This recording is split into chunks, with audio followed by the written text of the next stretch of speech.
Hi guys, this is Anshu. तो पिछली video में हमने देखा था कि वीएस कोड को सेटअप कैसे करते हैं और आज की इस वीडियो में हम हमारी पाइथन जर्नी को शुरू करने वाले हैं। पाइथन जर्नी को शुरू करने के लिए मैं पहले हमारे पास एक पीडीएफ है वो खोल लेता हूं जहां से हम अपनी पाइथन जर्नी शुरू करेंगे।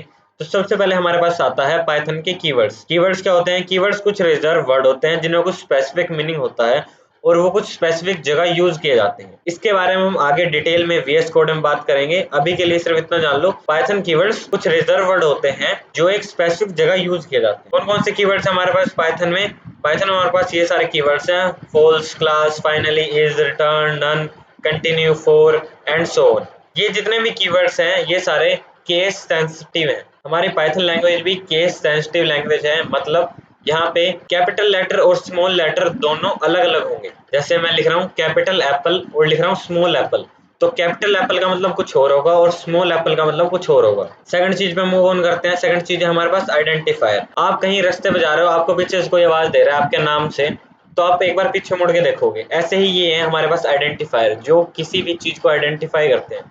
आपका नाम आपको आइडेंटिफाई करता है। ऐसे ही यहाँ पे कुछ वेरिएबल हैं, यहाँ पे कुछ चीजें हैं जिनको हमें आइडेंटिफाई करना होता है। जैसे a इक्वल 24, यहाँ जो 24 को आइडेंटिफाई कर रहा है वो है a। लेंथ इक्वल 24, जो ये लेंथ है वो कितनी है? 24। तो 24 को आइडेंटिफाई करने वाला कौन है? लेंथ। तो ऐसे इनके नाम रखने के ना कुछ रूल है पाइथन, तो वो रूल को आज हम डिस्कस कर रहे हैं। रूल क्या क्या है? हम यहाँ नॉर्मल नाम नहीं रख सकते, चिंकी पिंकी कालू भालू वो नाम नहीं चलेंगे। तो यहाँ नाम कौन कौन से आएंगे? नाम होगा वो स्टार्ट होगा किससे? अपर केस से और लोअर केस अल्फाबेट से, या फिर एक अंडरस्कोर के साइन से शुरू होगा। वो कभी भी नंबर से शुरू नहीं होगा। ठीक है, ये हमारे पास कुछ रूल थे। The name should begin with an upper case और ए लोअर केस अल्फाबेट और एन अंडरस्कोर साइन। जो भी नाम हम रख रहे हैं आइडेंटिफायर का, वो या तो अपर केस लेटर होगा या लोअर केस लेटर होगा या फिर एक अंडरस्कोर का साइन होगा स्टार्टिंग में। बट नंबर से कोई भी अल्फाबेट शुरू नहीं हो सकता। बाद में हम नंबर डाल सकते हैं उस आइडेंटिफायर में। सेकंड रूल देखते हैं। It can be of any length. कितनी भी लेंथ का हो सकता है। जैसे मैं बोल रहा था लेंथ थी 24, तो यहाँ जो 24 है वो आइडेंटिफाई कर रहा था लेंथ को। तो हमें पता चल पा रहा था कि लेंथ, किसी भी चीज की लेंथ होगी वो होगी 24। तो ये जो आइडेंटिफायर था ये मीनिंगफुल था और शॉर्ट था। तो ज्यादातर एडवाइस यही दी जाती है कि अपने आइडेंटिफायर को शॉर्ट और मीनिंगफुल रखें। बाकी आप कितनी भी लेंथ का आइडेंटिफायर बना सकते हैं। जो हम आइडेंटिफायर बना रहे हैं वो कोई कीवर्ड्स या रिजर्व वर्ड नहीं होनी चाहिए। कीवर्ड्स की लिस्ट मैंने आपको ऊपर दिखाई थी, उनमें से आप कोई भी आइडेंटिफायर नहीं बना सकते हैं किसी भी टाइप का। We can not use special symbol like @ hash dollar percent. ये जितने भी साइन है हम इसको यूज नहीं कर सकते आइडेंटिफायर में। ये कुछ हमारे पास रूल थे आइडेंटिफायर को आइडेंटिफाई करने के लिए। अब हम एक बार खुद से आइडेंटिफायर को बना के देख लेते हैं वीएस कोड में कि आइडेंटिफायर होते क्या हैं। मैं आ चुका हूँ मेरे main.py में जो हमने पिछली वीडियो में बनाई थी।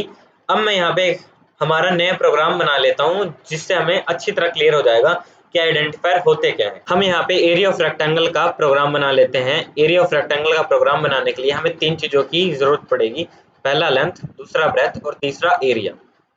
सबसे पहले मैं यहाँ लेंथ नाम से एक वेरिएबल बना लेता हूँ और उसकी वैल्यू दे देता हूँ 24। फिर मैं एक ब्रेथ नाम से वेरिएबल बना लेता हूँ, उसकी वैल्यू दे देता हूँ मैं 36। और एरिया क्या होता है? एरिया होता है इन दोनों का मल्टीप्लाई। तो मैं LEN लिखूंगा तो मेरे को सजेस्ट कर दिया कि आप लेंथ लिखना चाहते हो। उसके बाद मेरे को मल्टीप्लाई का साइन डालना है एंड देन मेरे को ब्रेथ से इसकी मल्टीप्लाई करनी है। उसके बाद क्या करना है? मेरे को प्रिंट करना है एरिया। तो एक बार मैं पहले इसको रन करके देख लेता हूँ। उसने मेरे को आउटपुट दे दी है 864। 864 आउटपुट मेरे को मिल चुकी है। अब यहाँ से हम समझ लेते हैं कि आइडेंटिफायर क्या है। यहाँ लेंथ जो है वो आइडेंटिफायर कर रहा है 24 को, और ब्रेथ जो है वो आइडेंटिफाई कर रहा है किसको? 36 को। और एरिया आइडेंटिफाई कर रहा है किसको? लेंथ और ब्रेथ के मल्टीप्लाई को। तो ये जो हमने अभी देखा ये था हमारे पास आइडेंटिफायर क्या है। तो ये थी आज की वीडियो। मिलते हैं नेक्स्ट वीडियो में, तब तक के लिए कीप ग्रोइंग कीप हसलिंग।